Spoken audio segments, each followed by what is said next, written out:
Our 2-kilometre wallaby fence protects our paddocks, about 40% of the property, from overgrazing by wallabies, or is supposed to. It contains 8 wombat echidna gates and holes for small marsupials, but the wallabies keep pushing, and many of our access gates are now sealed by wallaby defences. Here are some of the animals making use of gaps to come and go.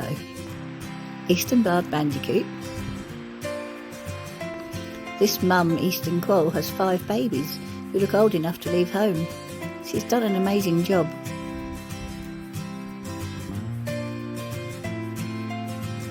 Native hens.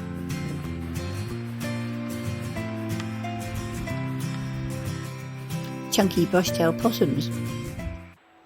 These guys rather jump than push through.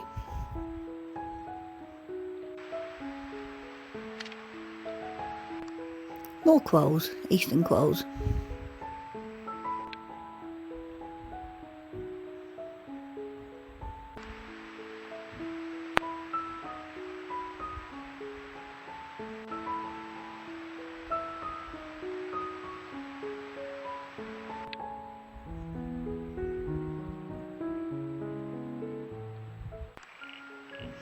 Southern brown bandicoots.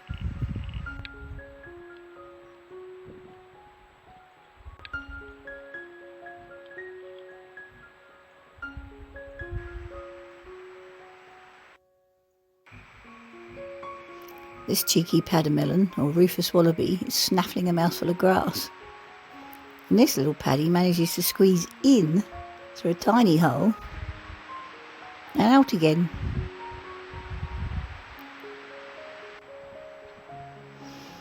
A wombat had originally pushed under this gate, leaving a big hole for the wallabies to get through. So we had to put in wooden stakes.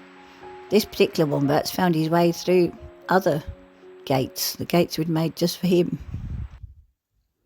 Thanks for watching. Please consider subscribing to us on YouTube.